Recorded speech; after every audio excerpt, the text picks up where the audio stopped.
Okay. We live, I think. We live. We live. We die. But chat goes crazy on modern day debate. Yeah, it does. Yep.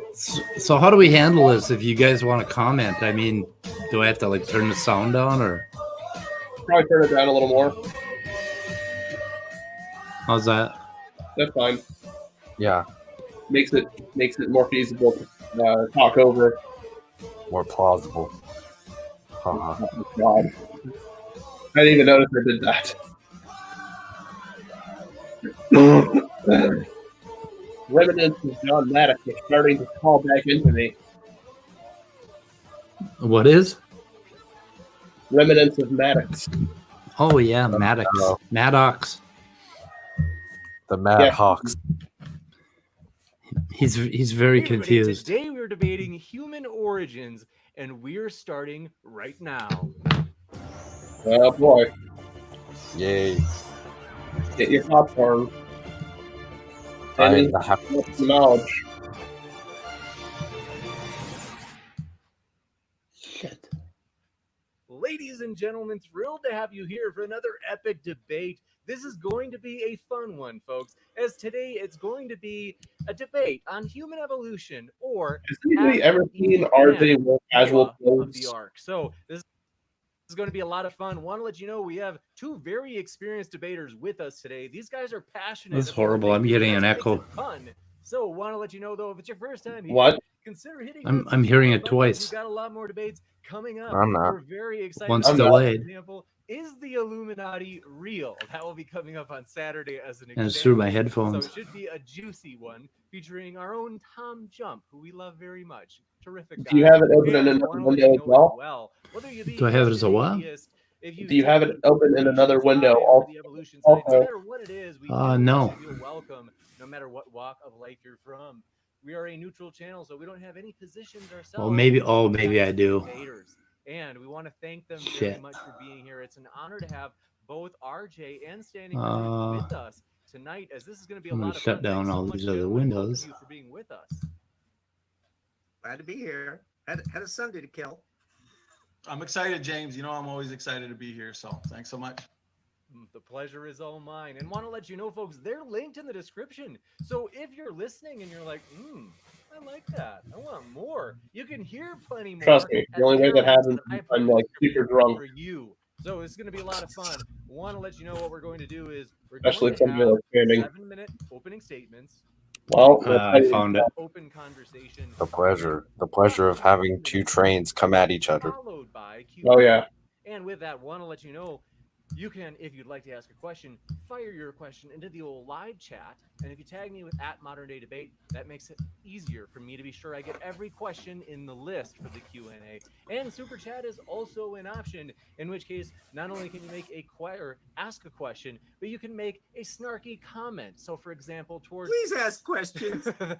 you can make, it could be about standing for truth, his presentation, his appearance. It could be anything you want. So we're very excited. It's going to be a lot of or fun. RJ being an old fart. These guys are the best. They're terrific, and we want to let you know though, we're very thankful that these guys have got a good amount of time. So I would say one thing that we've sometimes run into lately is once in a while, to respect the time of the debaters, we have to close early, and we've not gotten to read all the super chats, which I hate because the purpose of super chats is for people to be able to engage. So want to let you know there's like probably I'd say an 85% to close to 90% chance that we'll read every single super chat tonight, but just want to let you know, once in a blue moon we don't get to read all of them, and that honestly bothers me. So I feel like we should stop at that point. So we're going to get right into this. And like, what's that? I'm so sorry, I'm embarrassed. In your opinion, has James gotten any better at being a moderator? Apparently I am. Has he? No. Do you think he has? He's too nice a guy. I don't know. That's actually one of the issues, like what I have on appearing on Modern Day Debate. Yeah. Is that even if I wanted to have a serious discussion, I don't know necessarily that James would be harsh enough of a moderator to step in when I need him to. I know. He does once in a while, but he doesn't. Like with Standing for Truth, he lets him get away with way too much. We'll see how he does tonight. Yeah. But James is just he's he's got too much nice guy for that. I think. I don't know. I've never seen him get hard on anybody. The good thing is with RJ's, he's very good about not letting standing get away with certain arguments that he tries to make. Yeah. Yeah, he does nail him, and he's I think he's been trying to get better with these guys, but I don't know. I don't know. I think James is like the ideal standard for dealing with these people. Yeah, Like he knows their source space. He knows what Yeah, he argument does, he's going to yeah. make. yeah. Yep. Right. You got it. All right.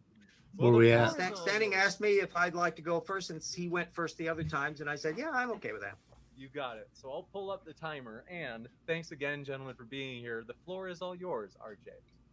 Okay. I hopefully will not take as much time as they need. I'm assuming that Standing is going to make his arguments about created heterozygosity and all of the various claims about endogenous retroviruses. We've heard a lot of that before. I'm actually not here to go over the whole structure of human evolutionary theory. You can channel and look at Australopithecines and DNA and all this stuff. There's got websites up the yin yang on that. It just is that we know that there is an evolutionary data set out there, and Standing for Truth won't like any of that. And yeah, we get that. But what I am most interested in is finding out more about Standing for Truth's creation model. Particularly in relation to people of the New World. We'll want to find out, were there any people here prior to the flood? That's the period between Adam and Eve and Noah's Ark. How long was it? If not, then how did the people get here that got here? We're the They are Nephilim. people on the Ark, Noah and the kids. And therefore, we have to figure out what's going on there. They have to build up a population. How big of a population? Because remember, they're populating the whole planet, supposedly. So which ones of those are the ones that are going across to the Americas? How do they do that? When do they do that? What kind of food crops are they carrying with us? We know that Native American cultures have maize, aka corn. They've got potatoes down in the Andes. They've got chocolate that comes from the New World. We've got tomatoes. There's a whole mass of endemic plants that are not known anywhere else in the New World, in the Old World, and vice versa. The wheat, rice, and other material that's known in the Old World, barley and all that, not known in the New World. So how come the differentiation of what was taken and when? Farm animals, did they have any of those? That's actually a brilliant point. Yeah, it is. Horses, and beyond that, we can bring up The problem with this short time scale, even with the rapid generations and whatnot that they're preferring, is that there's still not enough time for anything. It's an important Yeah, issue. exactly. I mean, I think it was Sanford that did a graph with, like, I don't know, having 8 children per generation, 15-year generation, and it came out like really fast how he could build up billions of people. But but that doesn't have he didn't include food sources or anything in that. Diseases. You got it. Thanks so much, RJ. We will kick it over to Standing for Truth for his opening statement. Standing for Truth. Yeah, Thanks for that's being good. well. The floor is all yours. Here Get we ready. go. The gallop. Awesome, James. Just 1 second. Let me get myself set up here. Thanks so much for that opening statement there, RJ. Thanks for Nice doing picture. this debate and setting boy, it he up, sounds James. depressed. Can you see my screen? You what? Oh yeah. He sounds depressed Okay. or tired. Let me get my timer set. I'll make this short and sweet. I'll set it for 7 minutes. And here we go. Nice font. So, what should we expect to find if Adam and Eve were true? It should be obvious to anybody that what we should expect to find is evidence for one female ancestor of all people on the planet, as well as evidence for one male ancestor of all people on the planet. Well, genetic data confirms these expectations. He did talk about the Australopithecines okay, pause. briefly there. Well, they share most of their features with living apes today. They were only Actually, no, keep What's going. The point I was going to make is, why is that a prediction that's specific to creation? Because in normal, like, reconstruction of family trees and human ancestry, you get that already. Like, you have a last what's called a I think it's called MRCA, like most recent common ancestor. Yeah, last common ancestor. Yeah, like last universal. Yeah, Luca. Yeah, like most recent or last universal, something like that. Yeah. But you obtain that after a while, and part of that is. Well, we know that their prediction is always exactly what we have today. So I mean, it also fits last Thursdayism. If everything was created last Thursday, things would be exactly as they are today. So they keep update their predictions and retroditions are just exactly what happened. Well, Right. except for according to Standing for Truth, he's not a uniformitarianist. Right. Right. He thinks that all the geologic columns and all the like intricate geological features of the Earth came about during one event. Which and speciation was faster right after they got off the ark, and then it got slower. I don't know. Well, speciation was occurring quickly, even though genetic entropy was supposed to be around 3 or 4. causing things to go extinct. Yeah. Let it roll. Might as well. Tall. Yes, they did have some uniqueness in their morphology, but this means the best conclusion regarding Lucy and the Australopithecines is that these apes were really nothing more than just an extinct ape genus. That's really the only thing I heard about the evolution side. But evolutionists will argue against Adam and Eve by pointing to current human genetic diversity. Are there too many DNA differences to explain from just two people over 6,000 years? This would be true only if mutations were the source for all variety. Time is not required for the diversity today because diversity can be designed and built into Adam and Eve. RJ here Last Thursday or something. is faced with a serious challenge tonight. This challenge involves pedigree-based human mitochondrial DNA mutation rate study. Okay. The reason for this is because pedigree-based studies and the empirical method. Pedigrees aren't the most accurate form of genetic tracing. No, they're horrible. Like it's well known, like with pedigree analysis, that they tend to overestimate the actual mutation rate of a population or a particular species. So, okay. If you dealt yourself 3 poker hands, and then you counted up the cards that you got in those 3 hands, and you did statistics, and then you tried to play poker as if you were always going to get those 3 hands, those particular 3 statistics, you would lose your ass because that isn't how statistics works. Yeah, and it's like pedigree analysis just isn't the best way to conduct genetics. Roll. Yep.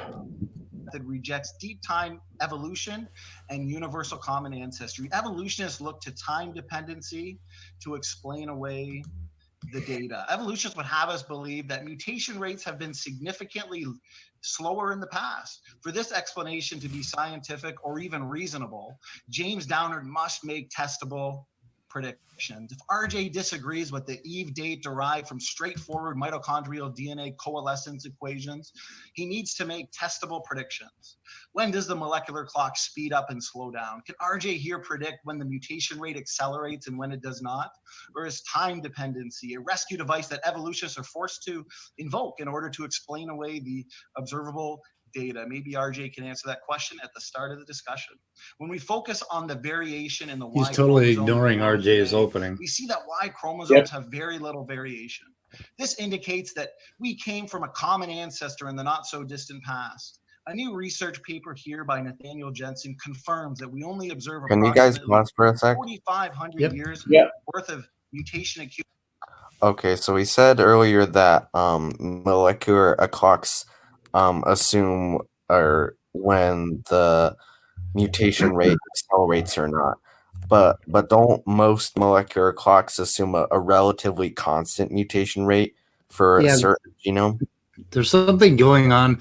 There's some paper that came out, I think, that suggested that the mitochondrial rate was faster in the past, but the mitochondrial rate varies all over the place.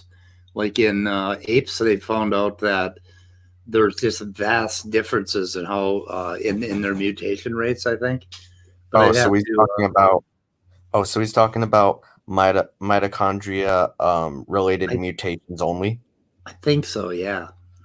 Because Okay. I don't think we say anything about nuclear DNA being faster in the past. Yeah. I don't know. We'd have to look at the creation sites to figure out what hole they're pulling that out of. Accumulation in the Y chromosome. Also, subsequent papers, one is seen here, confirm testable predictions on the history of civilization, which is what RJ spent the majority of his opening on. And testable predictions have been confirmed, and it's found in the Y chromosome, genetic signatures, for example. So how does James deal with this? Maybe he can answer it in the discussion portion. How does James explain the mitochondrial DNA and the Y chromosome data that, based on the empirical method, tells us we come not from just a small founding population, but a population of just two, Adam and Eve, 6,000 years ago? We are making predictions on DNA function. What was the point of that statement? Was two supposed to be a one there? What's that? What was the point of that statement? What did he say? Evolution is expected, like we're supposed to come from a large, like a small data set, but we actually came from a data set of two, or something like that. Towards a species ancestry. Well, it's in genetics. It's in our DNA where the question regarding ancestry is answered. The best evidence for human evolution has been overturned. The entire junk DNA paradigm has been overturned. The chromosome 2 fusion has been overturned. Now, these are the lines of evidence you would find if you were to go look into the source data as RJ recommended in his opening. So I'll just refute all those right here and now. So, for example, the chromosome 2 fusion, for many reasons, it's been overturned. But most importantly, and I'd like RJ to answer this in the discussion, chimps have very distinctive and exceptionally large satellite sequences at the ends of their chromosomes. Now, where are these large ape-specific satellite sequences in the reputed fusion site?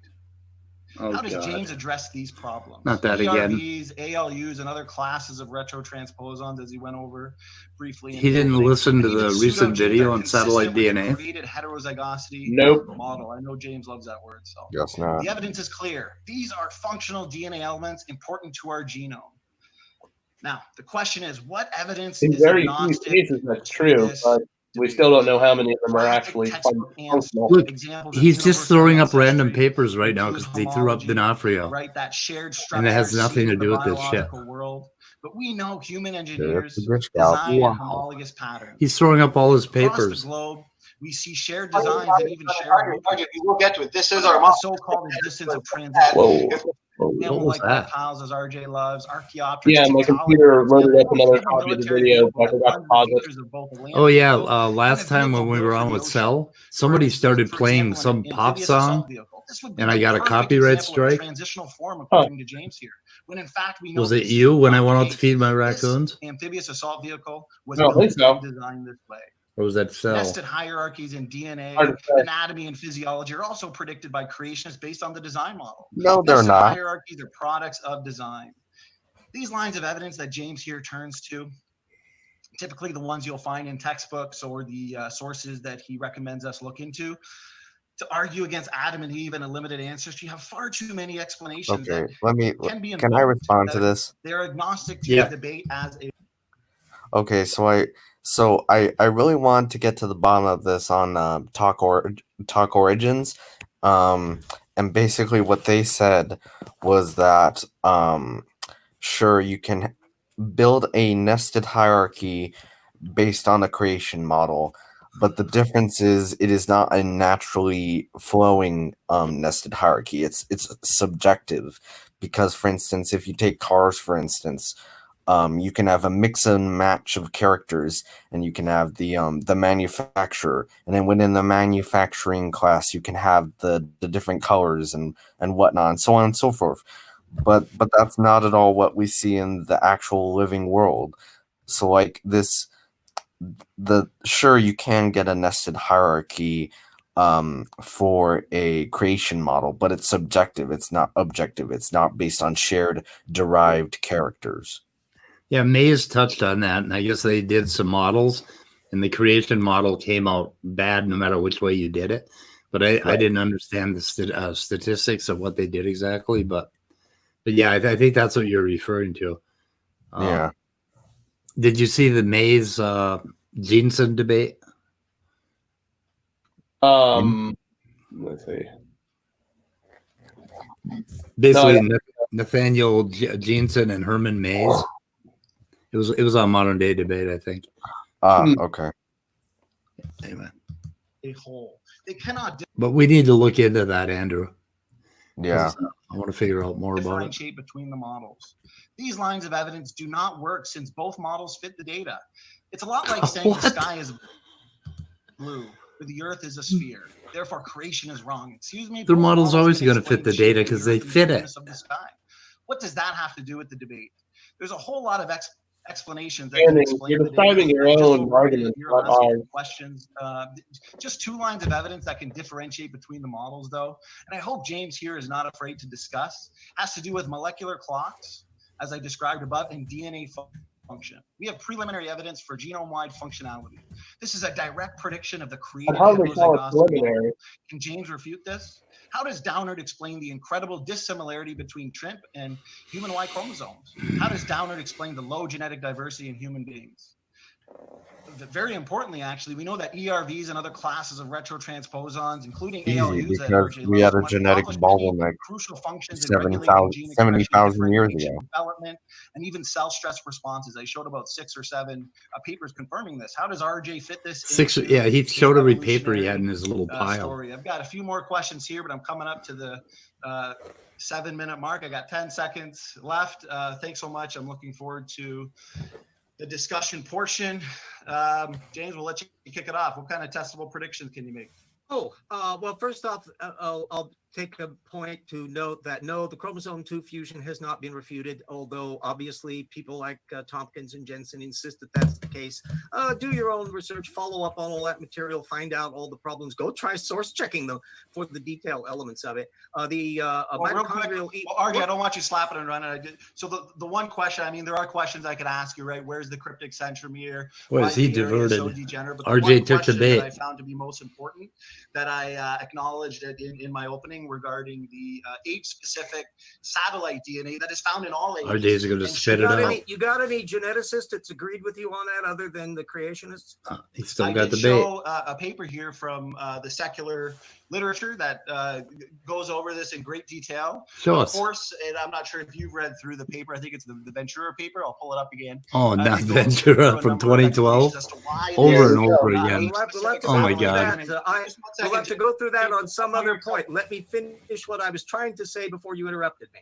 Go, take your time. I'll point out that Swamidass and Richard Buggs, as in examples of people that have written on this Eve issue, not one of them agrees with the idea that Eve could in fact have existed only 6,000 years old. So you don't have to worry about persuading me or any of the audience. You need to persuade them that your data point is right. Well, The wait a same minute. way for all this other material. You I think go ahead, Swami Das is RJ, a- we could move on. do We can your move on to monograph. that, but I want you to just answer this this question, because the thing is that this entire region in the chromosome 2 fusion, and you're the one who brought it up, that region that actually contains the reputed fusion site. No, you brought it up this time, not me. Genome. But how come you're so resistant to just answer that question? I mean, we don't have I'll to go. tell you, 30 minutes. Jensen and company are wrong in their interpretation of chromosome 2. Lots of people with genetic degrees, neither of us have those, have analyzed this in great depth. I strongly recommend everybody go research this matter on their own. And you want to post the link to that paper, the Ventura paper. I don't have my bibliography up, so I presume I've got it in there buried somewhere. I may even have referred to it. Jackson and I may even have discussed it in the rocks were there. I'd have to go through my references on it. But Nothing I in made a big Ventura deal up front. 2012 I want to backs him discuss up your model.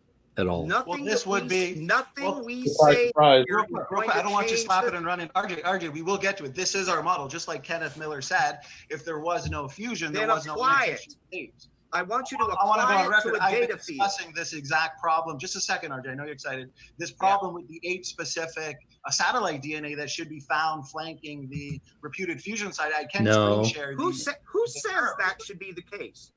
Okay, the ape-specific satellite DNA that's seen flanking chromosomes in the ape genomes should be, if there was hypothetically a fusion event after the split. How long Says ago, who? RJ, was the? Says well, for example, this paper that I have, they're acknowledging that this isn't No, found. And they why? aren't. Because this should be And found. what And yeah, what they say- explanation did they offer for it? more or less the same explanation that I discussed it with Eric. I've discussed it with Ruhif. Ruhif says, he's got to relook into it. I don't know if the explanation. Ruhif just did a sufficient. video Well, wait a minute, refuting wait a him. minute. You brought up the paper. You tell RJ. us, summarize what their explanation was. Okay, so what we'll do right now is we'll give the No, James is going to let It'll SFT like take a minute or pass. two, and then No, he's not. if you have objections, Oh, standing is gonna rage hard. decide your opponent maybe a minute or two, and let them finish, and then you can correct as many I'll give him points as you 5 minutes on it. You got it. Okay, what I'll do is, honestly, I'll just need 20 seconds to go over the argument. I'll go over how they explain it away, and then we'll see RJ's opinion on it, and then we'll go on to another topic. So, because we got so much to talk about, we only got. No, that won't happen. Okay, First so of all, which paper? Okay, You so can't be other than talking the about area being Ventura highly now. degenerate, lack of cryptic centromere, the function, of course, chimps, most importantly, have very distinctive and very large satellite sequences, RJ, as you know, at the ends of their chromosomes, but they're absent in man. No. And these large ape-specific satellite sequences should be seen flanking the reputed fusion site if the human line and the chimp Some of line them is do. The split orangutan 100 doesn't. years ago. Are you One sec. I quoting promise. the Ventura paper here? Just to be sure that Standing Produce had that point wrapped up, and then I promise we'll come right back to you, RJ. But you can correct as many points as you'd like at that point. I just want to be sure that Standing Produce, were you finished with that? Yeah, almost. I just want to make sure that, regarding this debate, I want to make sure that RJ has his own original thoughts, because I'm debating RJ and not the authors of these technical. Really, Standing? I just want to make sure that RJ has original thoughts and not just agrees. That's the perspective you want to do? That goes both ways, Standing. Now, of course. Now, the thing is, the ape-specific satellite DNA that should be found is completely absent in the region of the reputed fusion site. Now, let me ask you, when do you believe that this fusion took place? Obviously, we know it took place in the human line, but how many years, roughly, after the split between the chimp and human common ancestor? When did this take place? If memory serves me, it's several million years ago. Okay, how much? Now, what does Ventura say? So, it seems like there's a lot of mixed opinions as to when it happened. Well, what does Ventura say? No. The paper you brought up. Right. So the paper that I brought up. Nice, I'm gonna RJ. pull it up right here. So the paper that I brought up, for example, the Ventura paper, let me go to it over here. They talk about how it is odd that this ape-specific satellite. Not the question. Let's see, pull it up here. Real quick, have you read this ever? I don't expect you to know every single paper, but have you read it? I'd have to Everybody's check my read it. bibliography. If Ventura's in there, I wouldn't be surprised that it is in there, because I've been keeping quite detailed track of this, but I can't recall instantaneously everything out of the tens of thousands of technical papers that I delve into. Okay, and that's okay. I'll give you the title, and then we can just move on to another topic. It's the evolution of African great ape subtelomeric heterochromatin and the fusion of human chromosome 2. What they say is chimpanzee and gorilla chromosomes differ from human chromosomes by the presence of large blocks of subterminal heterochromatin thought to be composed primarily of arrays of tandem satellite sequence.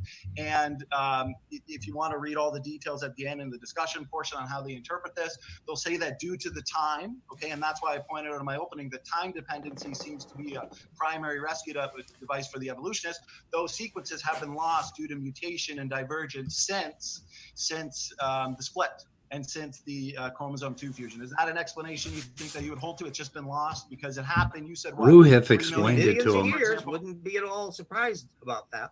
Right, and I would just ask, what testable predictions? Do you have any reason to disagree with Ventura on that?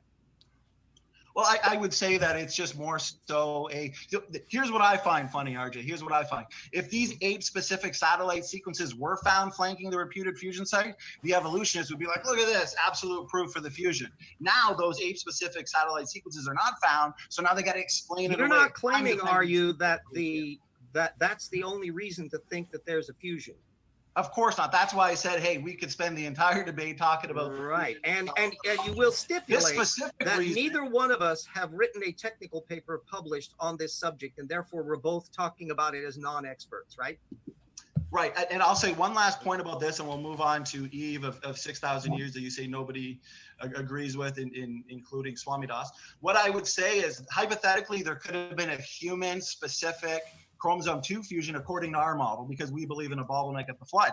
This would make sense given the data that there is no ape-specific satellite DNA found. I mean, that actually is a huge problem for ape-human evolution to begin with, and it's also a huge problem for the chromosome 2 fusion, but it doesn't disprove a human lineage-specific chromosome 2 fusion that's unrelated to ape. So therefore, if there was a fusion, it could better be explained according to our model. So it's 0 for 2 for the evolutionists. But like I said, now I want to get to something else that's regarding your model.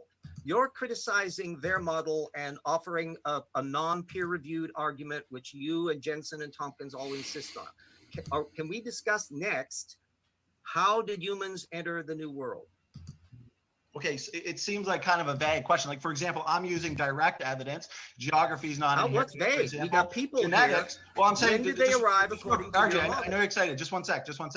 I gave a number of lines of evidence directly from, because molecular clocks, for example, that can differentiate between the models. And guess what? The mitochondrial DNA, for example, and I showed the Parsons paper, the Gibbons paper, based on the actual empirically observed mutation rate. Let's talk about that Gibbons paper. Is that the 1997 commentary in Science? So would you want to skip past the Parsons paper and go to the Gibbons paper? Well, it was a commentary on it. Are you trying to tell me that 1997 work precludes work done after that doesn't support that argument? Every single, for the most part, pedigree-based mitochondrial DNA mutation rate study, including Gibbons, How the hell did we get that? including the Parsons paper. I have a few more here. Back to FBI mitochondrial adopted that DNA. mutation rate takes us back 6,000 years to a mitochondrial leaf based on consistent mutation rates. How do you explain that data? Pretty sure they I don't. may have to read the section. And he still hasn't answered any of RJ's questions about creation. I mean, this paper right here, It's not modeling the Parsons, recent it's common Pearson, I ancestor of believe. all living humans. The most recent common ancestor of all present-day humans lived just a few thousand years ago in these models. And I got all these papers. You've seen them in my opening presentation. Now, here we go. I'm going to ask you again, and I'll give you plenty of time to answer. Based on the empirical method, based on pedigree-based studies, okay? Mitochondrial Eve goes back just 6,000 years ago, and Dr. Nathaniel Jensen said, okay, if this is true, the history of civilization. No, it doesn't. That's I know incorrect. you're excited. I want to hear what you got to say. Just real quick. I will not say anything other than it's wrong.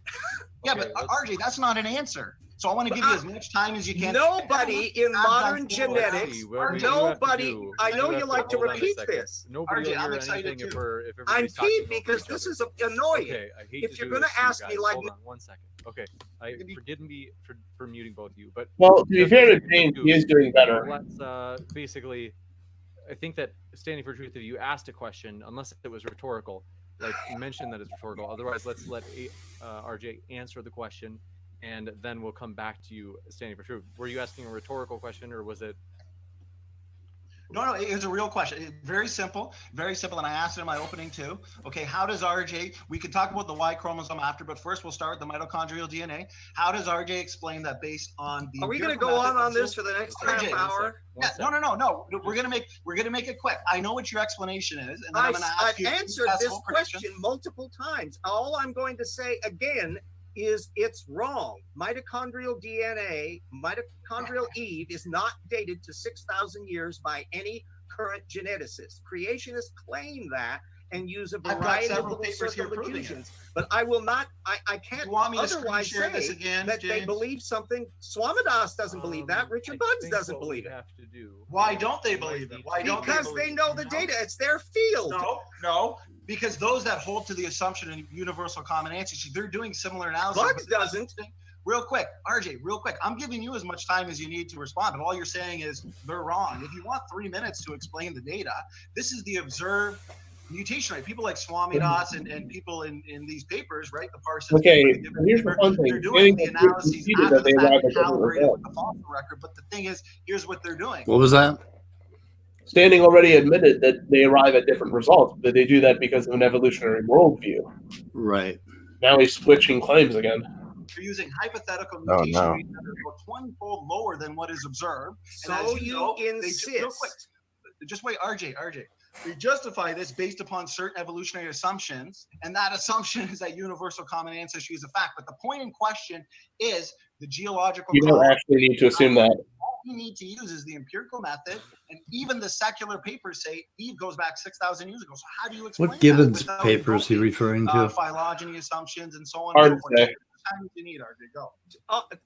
I'm going to only say again, that's not the data point. You can insist that's what the facts are, up the yin yang here. Nobody other than the creationists claim that mitochondrial Eve only dates back to 6,000 years. I can't say that. I will stipulate that I will say that a bunch of times, and you'll stipulate that you're going to say the opposite a bunch of times. Can we move beyond that now? No, I want to screenshot. Okay, if you're going to make that claim, okay, and you're going to hold to that claim, I'm going to screenshot Yes, I am. 4 papers that I have here. For example, Are we ever going to get to the new world?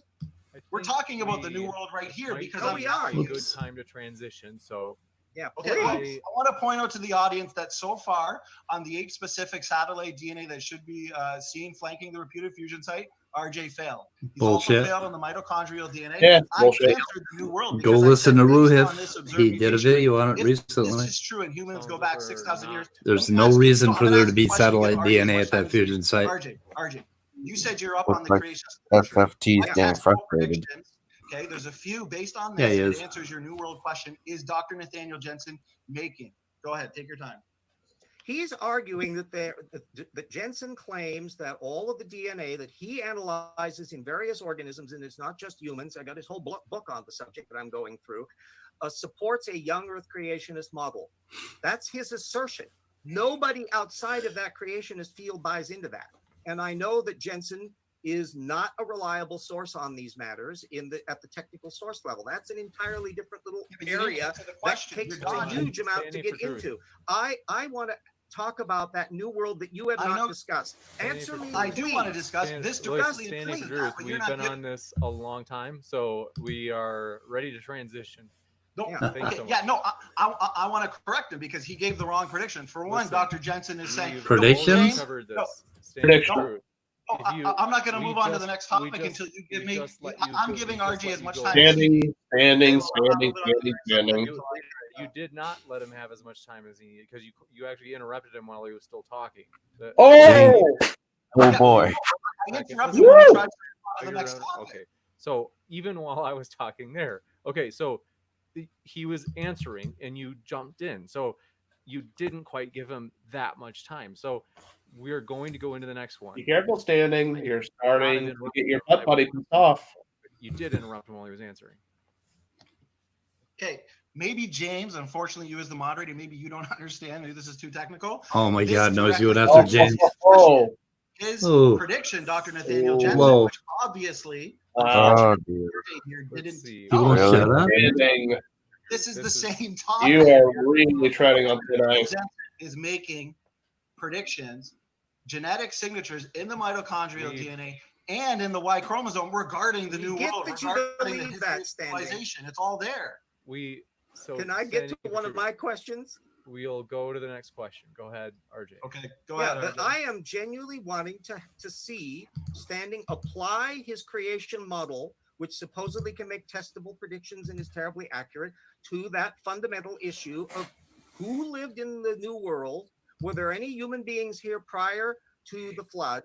When did the flood happen? Guide us through the process of how Noah's kids extrapolated and then came to the Americas. What food crops did they have with them? What animals did they have with them? And justify that based upon the application of your flood model. Explain it. I am anxious to hear you. Okay, so I mean that's like 5 or 6 questions already. No. Now know Oh.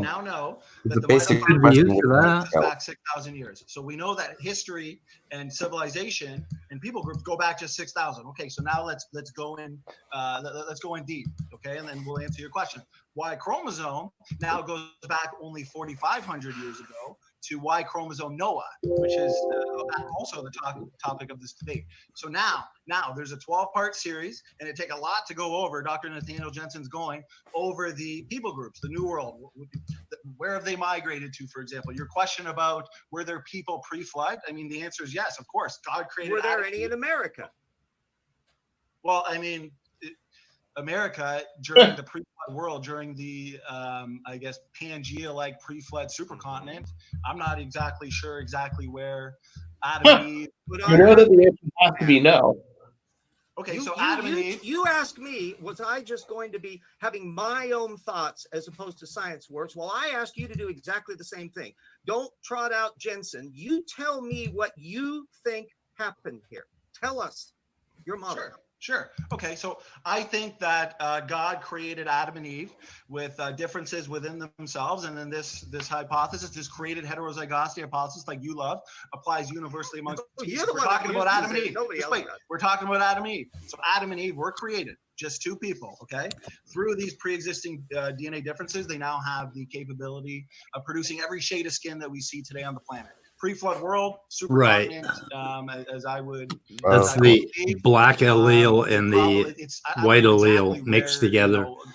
They're so full of shit on that. Can you put a ballpark on it? That's not how skin color works. You can look at the fact No, that it's due to different types of melanin being produced. Limited, for example, The and variation of it. chromosome diversity around the planet. See, is this geographically is specific. this You is got the African problem Y because chromosomes, Chinese in Y order to get chromosome, like a American black Y chromosome, this is evidence color of great allele, dispersion in migration you'd after reasonably, Babel. everyone else would Three reasonably consider mitochondrial that DNA new lines. We see this on information. every single So like continent. either you get this It's pretty degradation easy to over explain to time people according groups. to the fall, or you have to get something from nothing essentially. Like Yeah. which is Oh, and Standing the believes that migration patterns based on and the at least thing is, Babel, too, really, that Standing doesn't flood believe that is- something from nothing can is- actually When you occur. run that on the creationist side. So, for example, using genetic signatures in the Y chromosome, Dr. Jensen's doing that right now. Have you read his What is he- his newest paper on the Americas and the migration patterns regarding that? Oh, well, make sure that's in their link there. I don't know that I've got that in there. What year is it?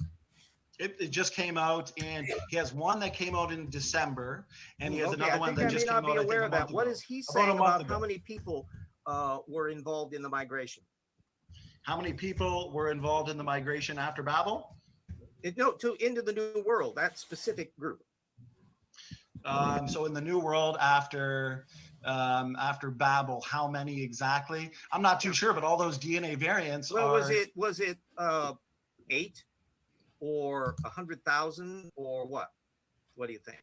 Well, we know 8 people came off of the ark, so therefore. Okay. So it have to be more than that. Okay.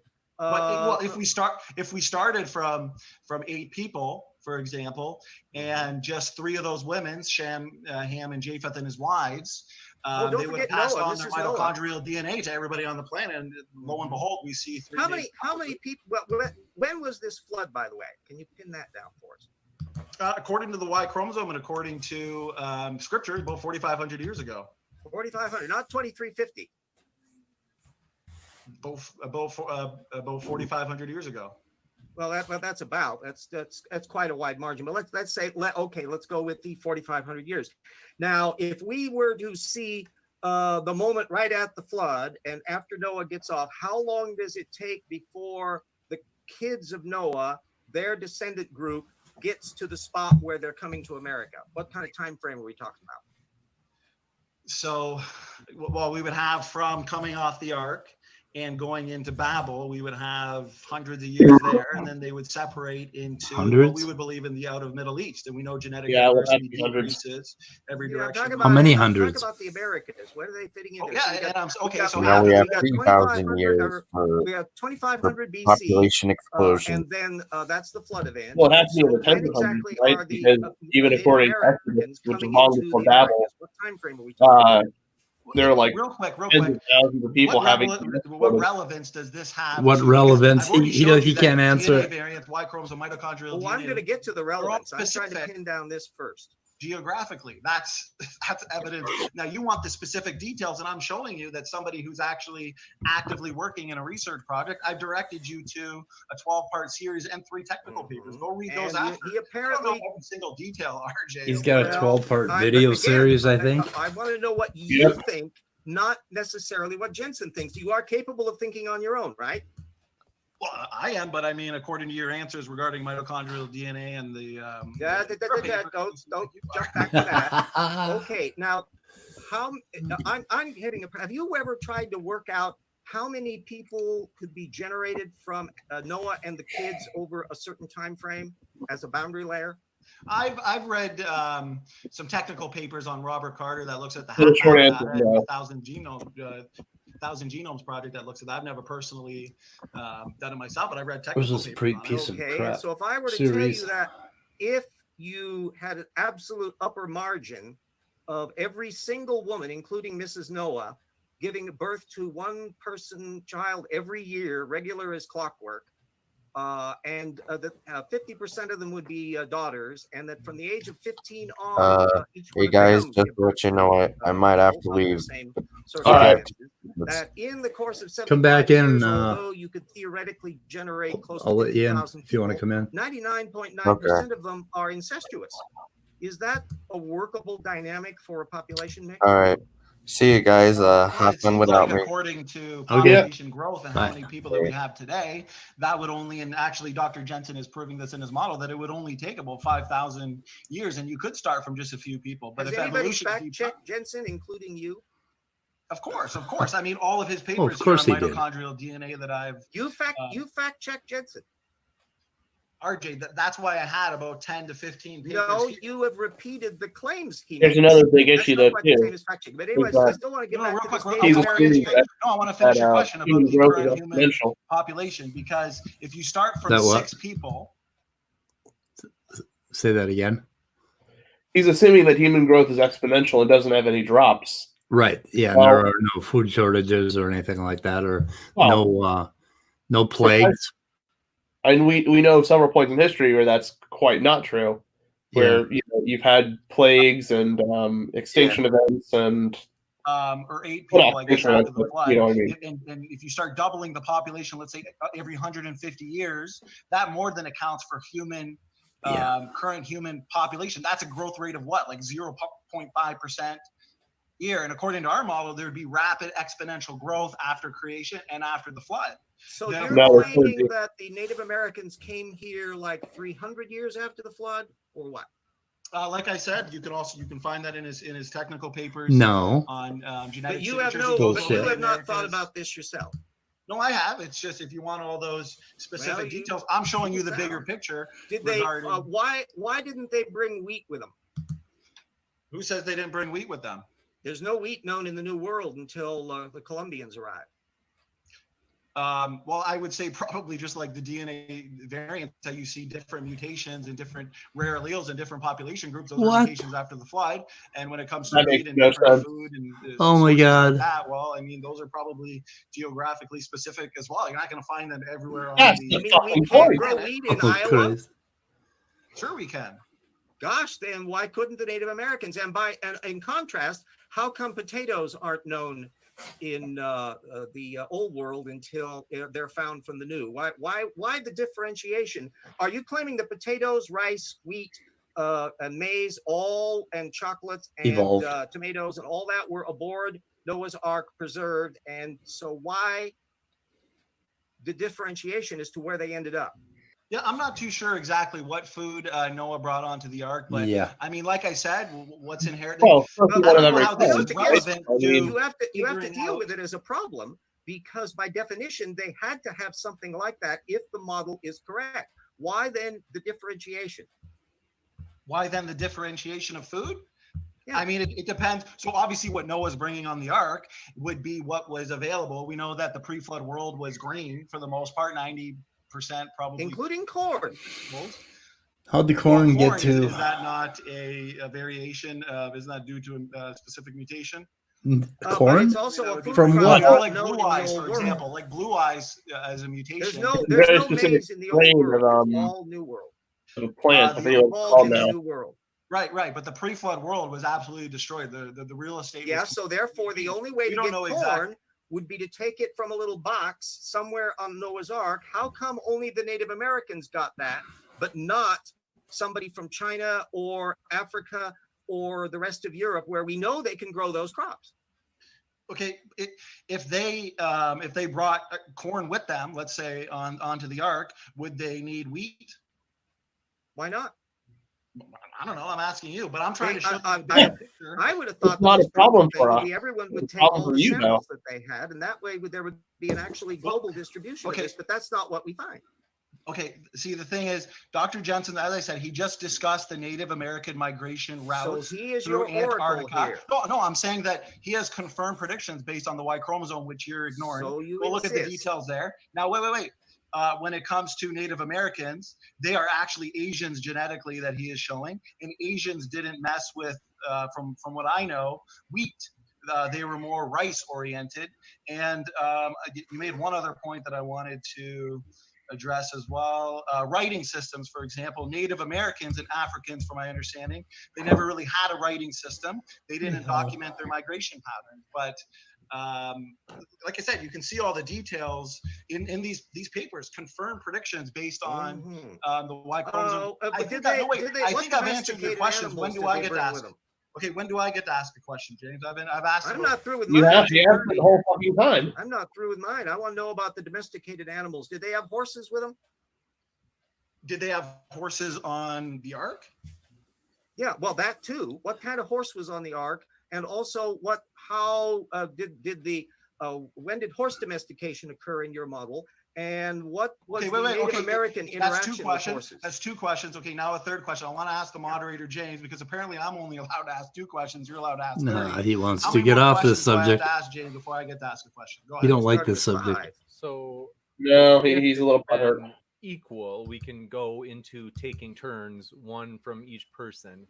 If RJ's asked more than Standing for Truth's original 5, I'll get back to him later. Then we we can can go do that, back RJ. to I have no Standing problem, for but Truth. Hold on I think a I've second. answered all of them. Okay, seriously, you just don't understand. Other people are talking. Just wait for a second. Both of you. Good, Basically, James. James is getting what we do better. is if RJ is asked significantly more than Standing for Truth, we can kick it back to Standing for Truth. But frankly, I just haven't want to kept hear track yet of James the number of say, questions. "Standing, shut the fuck up," or something like that. So your last question. Way had to do go, with James. horses. Hey, Okay, so today we know that there exists 850 breeds of horses and donkeys in the world today. This is your specialty. You probably know more than me. You've got Yeah. horse, that's donkey, kind of the and zebra point. family. I think there exists, 3 species of zebra, 3 wild asses, and 1 wild horse species, 7 species altogether. Now we know, and I think you'd even agree, that those 700 plus breeds of horses arose at some point during human history. That's obvious because humans bred them. They Now, there's only exist. 7 species in the wild.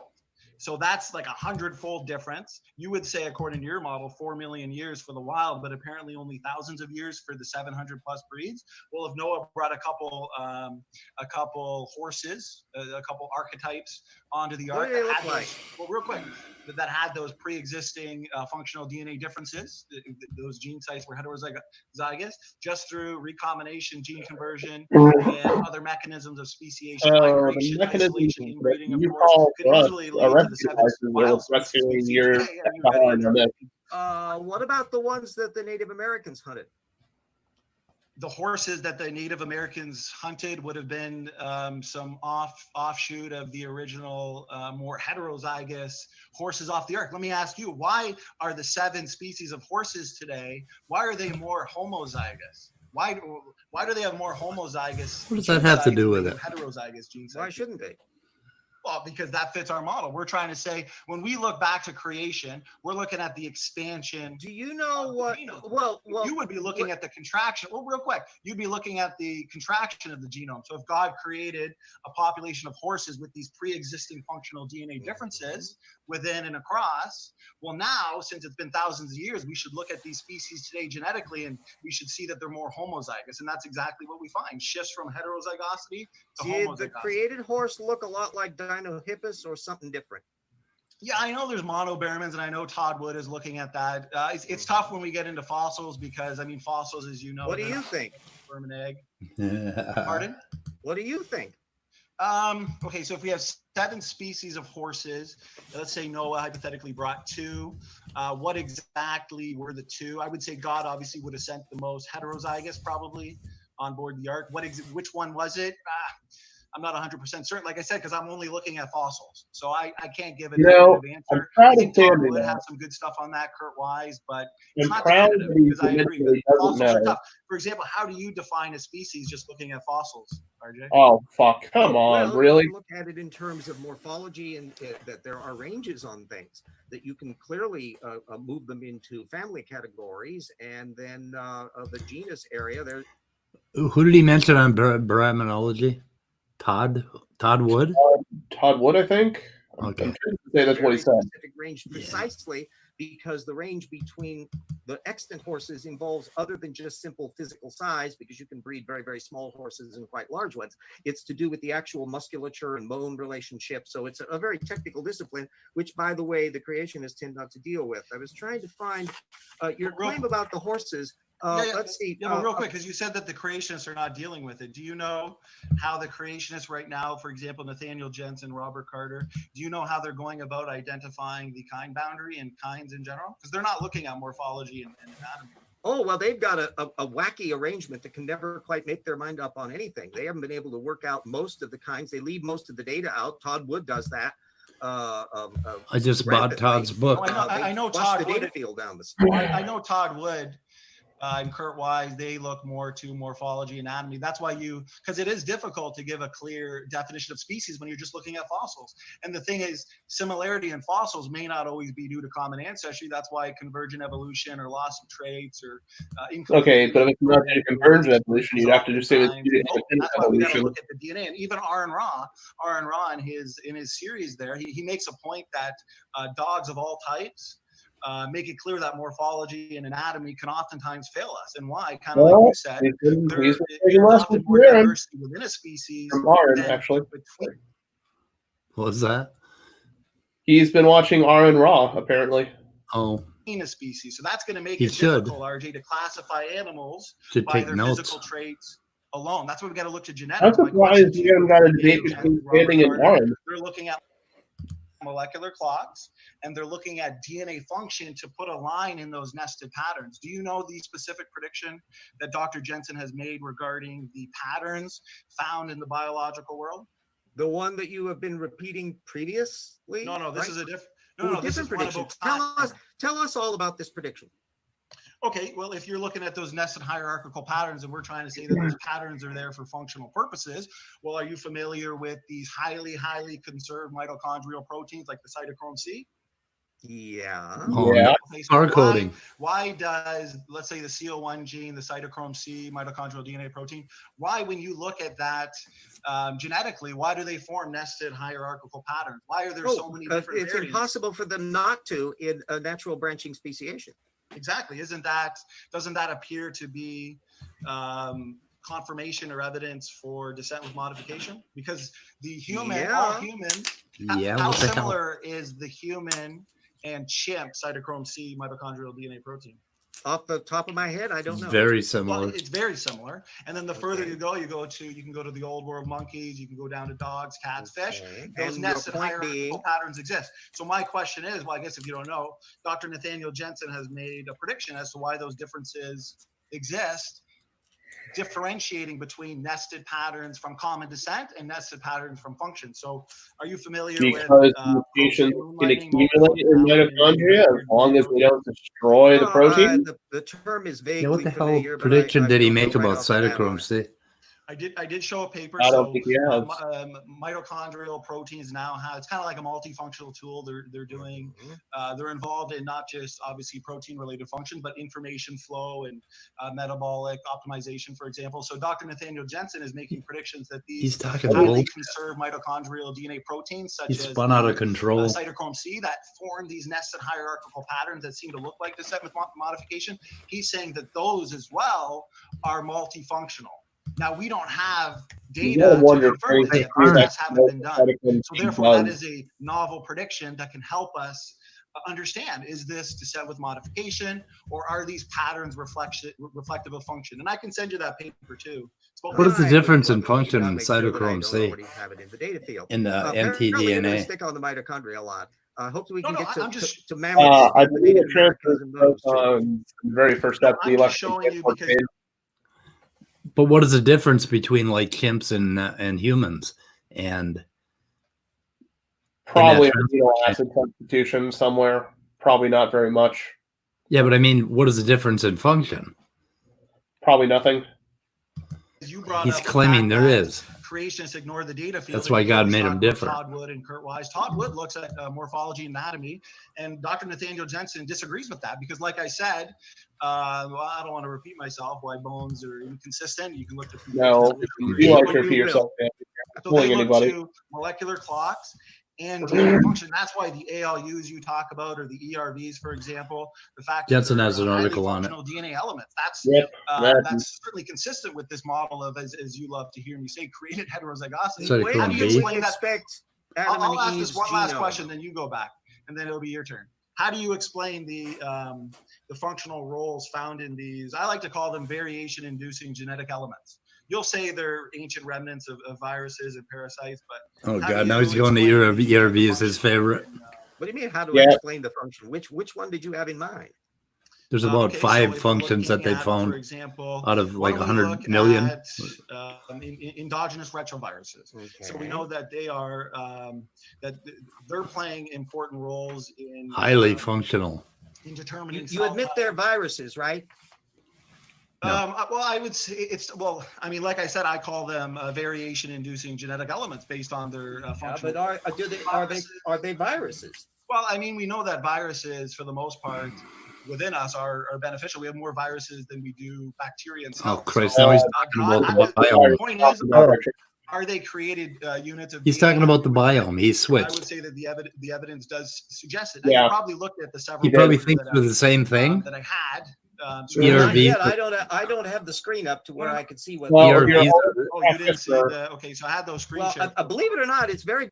He thinks ERVs are the same as the viruses that live in your gut. Probably. I mean, did he not conflate those two just now? I think he did. What an idiot! It's probably confusing microbiome with viruses. Flick by at 900 miles an hour. Let me ask you this: you had all this information. The question. Whoa! Let me put in. You already had this material prepared, right? I had the sources prepared. Okay. Most of the questions did you give James the listing of those references to post in the video description? No, I will. Yeah, no, he won't. James, hold him. No, he won't. So, I could go on and on with these papers. I'll just read one line and then have you explain it. So this one One says line. ERVs frequently have to distribute regulatory information and thus confer genes with patterns of expression and function. So for example, would your argument be, okay, these ERVs that have crucial functions in regulating genes, determining cell types, they were co-opted? Like, do you have an original thought of your own, or is you just going to go with the author's conclusion? Why? I'll go with what the scientists say on it. It's their field. They're the ones with the PhDs. They're the ones with the actual pedigree. Am I supposed to override them? Are you going to override them because you have a dogma involved? Okay.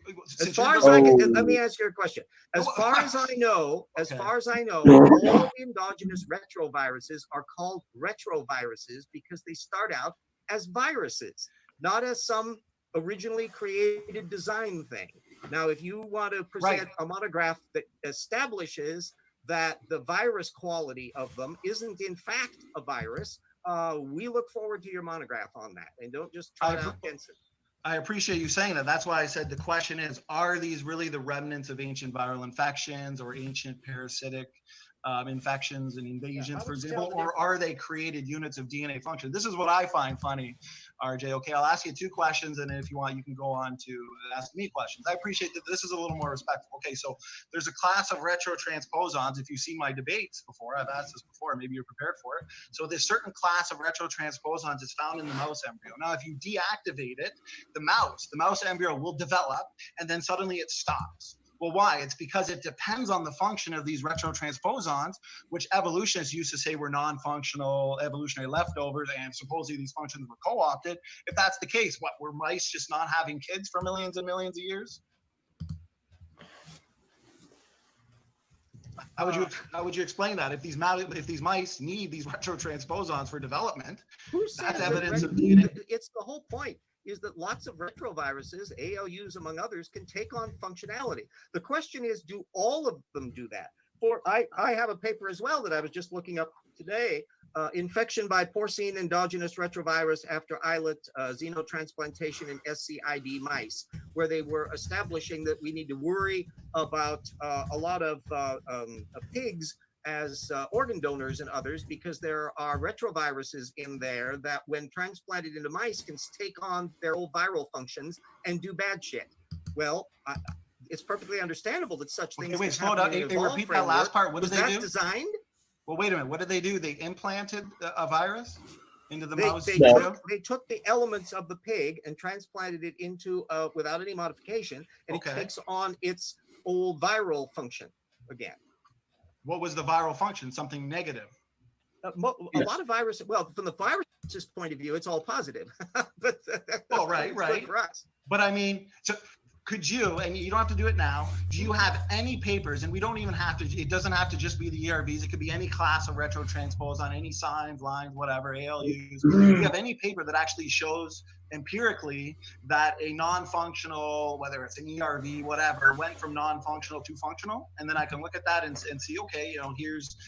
Erica said you would bring that up, that Yeah, was one of the tropes. Okay, so what was the answer she told you to give me? Because if they're accomplishing crucial functions in regulating gene expression, differentiation, and development, I want to see a paper on how these functions can actually be co-opted. Because it seems like the evolutionists, and unfortunately, RJ, it seems like you've lost one of your favorite pieces of evidence. So would you No. That's the argument we go into, and this was not going to be a program on endogenous retroviruses, so I'm not prepared for that.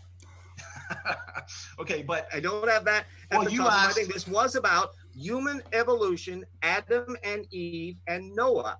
And I've been Right. hoping to get onto that world. The reason why I brought the subject up, in fact, was that nobody in the creationist worldview has thought about this matter of the population of the new world. And this new paper of Jensen, I'm going to be really wanting to see whether he does any better on that. They don't bother thinking through all of that because the people who wrote the Bible didn't give a rat's ass for anybody out of their framework. All of that stuff didn't exist. They didn't even know it existed. So there was no exists framework now. to go on. But Well, that's not the point. here's what I find weird. You asked John, you've asked multiple creationists, and that's why I was excited to have this debate. You asked Adam and Eve, were they created with ERVs, ALUs, and these classes of retrotransposons? And now that I've cornered you on the topic, you're saying you're not prepared. No, you Why haven't. don't you ask us I will go on at that issue about whether Adam and Eve had them. Do you know anybody, Jensen, Tompkins, Carter, Sanford, who has laid out what the original genomes of Adam and Eve needed to be in order to account for the heterozygosity of the hypothetical Noah and the kids, let alone all of the current ones? It's only 6,000 years. That's not that long ago. That's a relative snap for paleogenomics tinkering with that short of a time frame. Yes, that's a good question. I just want to let you guys know we'll go into Q&A in just a few minutes. Oh boy, we chewed up some time. Once we reach Q&A, I'm probably going to drop out. 45 or minutes. end the stream. It's going on. You're gonna drop out? You're having fun. Yeah. Well, because I think, Okay. James, how many minutes did you give up? Yeah, I'll drop out too and just watch. I'm gonna go to that after debate thing. Okay. Most I'm of it. gonna I do think that. I think I only took 2 or 3 minutes to get my We're opening thing. we're at about 40. But I'll shut it down after that. So Yeah. Let me know when you wanna leave. 45-minute mark. All right. By the time we do a few more minutes, we'll be at about that 45 minutes. I had to go feed my raccoons. Then, since James, I'm okay with it. All right. Yeah, Well, I'm having fun. We get passionate, and I actually like RJ. He's got good. We got about questions. 4 inches of rain He's into today. Literature like I do, but okay. So, yeah, really. what was your Nice. question? Oh yeah. Yeah, we were totally I was dry. actually just talking to Jensen the other day about these variation-inducing genetic elements, the ALUs, the ERVs, and I was asking him, how many of these do you think were created initially in Adam and Eve? But the fact is, and he directed me to a paper, a really highly technical paper that I can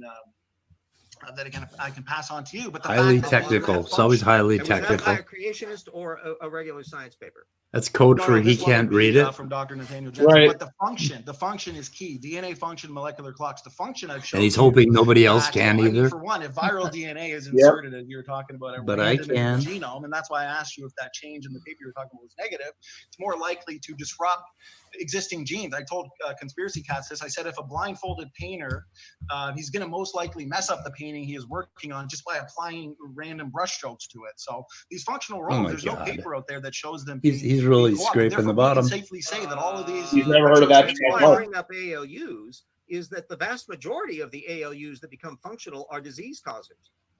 Yep. Okay, of course. They are. I'm really glad you brought that up, actually. So, well, the ALUs are a little bit, that seems to be your expertise. So, we'll stick on that. We'll stick on that there. So these ALU sequences, they're what? They're small repetitive elements representing how much percent of our genome? 10%. 10%. Now they have the ability. 1.4 million of them and counting. How much? 1.4 million of them and counting. Okay. Are they all now, functional? Because of their from the papers I've read, and I've read a few over the last week. I doubt that. And it seems that Yeah, I they doubt always it too. assert. So they'll say in these papers, and once again, I'll pass those to James. They say because of their ability to move around the genome, these jumping genes are considered as real motors of evolution. That's all they say, considered as real motors of evolution when going over the functional roles that they have. Because they talk about how the ALUs can allow cells to adapt to stress, for example, during viral infection. But like you said, they lead to disease. Well, that's what we would expect, James. If they're functional DNA elements, they become functional, for example, or something negative happens to them, of course they're going to lead to If disease. they're Like he's saying they're functional until they move, and then they become, then they lead to disease. Disease bearing. The Right, reason why that's most the ALUs don't do understanding of bad how things because they genes don't have a activate. README code. That's why they're functionally invisible, and that's why they can replicate. That's why there's so many of them. Functionally invisible is right. A few fitted into our brain chemistry. That's one of the notable areas where they took on a functionality. But most of the time, they're gumming things up because they're gumming up protein sequences. Now, is it a design defect of the designer to have put in a system that has a copy me signal like that just runs amok? Can we sue? Well, I would say that copy me signal, those duplications, assist in what I've been saying in variation. These are variation in inducing genetic elements. Is it reasonable? Causing diseases. Of course. So the designer was okay, RJ, with causing diseases. But DNA repair mechanisms, DNA redundancy, for example, requires forward thinking. And I asked Erica that question: how does natural selection, which sees the short term, not the long term, how does natural selection evolve something that requires forward thinking? How does natural selection evolve? I think you may have an odd idea of what forward thinking applies in this case, and we're kind of far away. We use stipulate that no creationist has worked out what Adam and Eve's genome was. Is that correct? No, actually, I'm going to send you. So Dr. John Sanford and Robert Carter are working on it. I think they've actually, but they haven't done it yet. Is that correct? They're working on progress. We understand very little of. Is that going to be like Chadwick working out the paleo world? Is that a coming attraction that's never going to come? I do want to answer that question, but I want you to answer this. Is it reasonable for us, RJ, to believe that these so-called ancient viruses and ancient parasites, the ALUs, possess the genetic information necessary to promote so many genetic functions and so many biochemical functions? So many? I found like 6. I don't accept your supposition. What about ALU do you think is like forward designing? No. Well, you were saying with the mutations, for example, you're saying is this a DNA error, or is this an error in the design? Yeah, that's what you said. Sorry. Mm-hmm. So you don't allow errors in design, right? Well, obviously, if Adam and Eve were created with perfect genomes with did they have ALUs? You do not allow imperfection in design in principle. Is that correct? They couldn't have, because they jumped. We see defect. Like, for example, my car coming off the assembly line was near perfect. Now the air conditioner is broken down and rust is building up on the car. But which means, as I said, you do not conceptually allow for imperfect design in principle. It's a standard creationist. I don't know of any anti-evolutionist that. Yeah, but you're familiar with genetic entropy, RJ. We don't have to go down that route. I've said this before, so you're kind of, this is going to be a rabbit trail, but we accumulate 100 new mutations per person per generation. Take that accumulating mutational load back to a point of least mutation accumulation load. That's a point of perfect genetics, Adam and Eve. So yeah, after the fall, mutations have been introduced into the genetics of people and species, and now these ALUs, these ERVs, and subject to mutations that will result in, of course, disease. But before we end, you asked me, have they worked out the original genomes?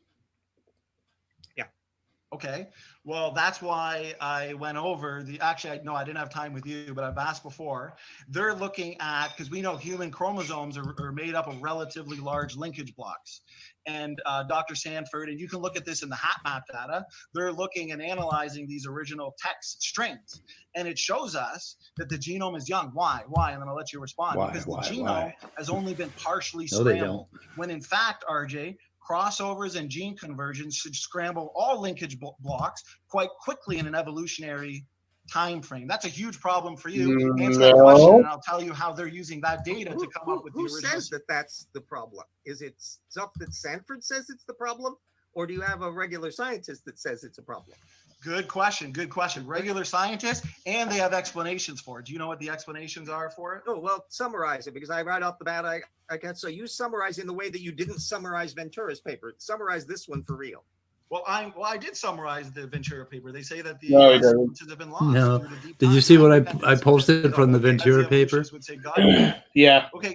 These regions are highly copy number polymorphic between and within species. That means there hasn't been much gene conversion or recombination. Between me and you, they can actually determine they show the variation. original chromosome, the original linkage blocks, and they're doing phenomenal work in it.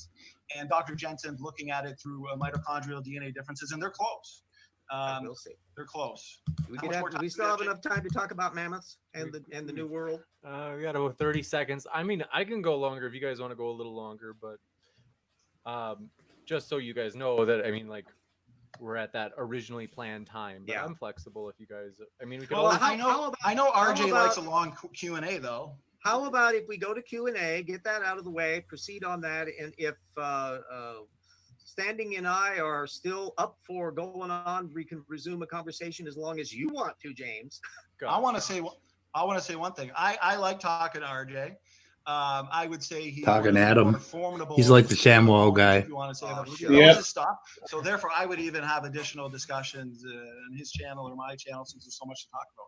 Right now, maybe we should go to the quick closings and then a long Q&A. We want to hear James have to we're gonna drop that instead of ridiculous name and okay, later. By what he has Take to care. in the super chats. So true, and we have plenty of trolls here tonight. Mike.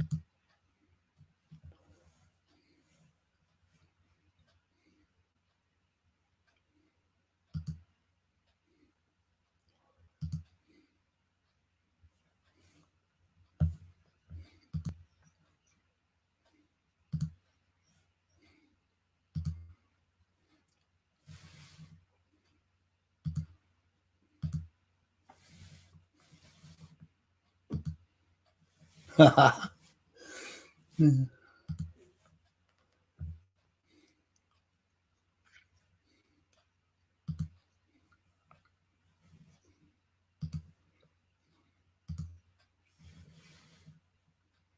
is for the house, the car, the boat, the RV. ShamWow holds 12 times its weight in liquid. Look at this. It just does the work. Why do you want to work twice? Cola, turn it over without even putting any pressure. 50% of the cola right there. You following me, camera guy? The other 50%, the color starts to come up. No other towel is going to do that. It acts like a vacuum. And look at this. I see a similarity. Anyway, good night.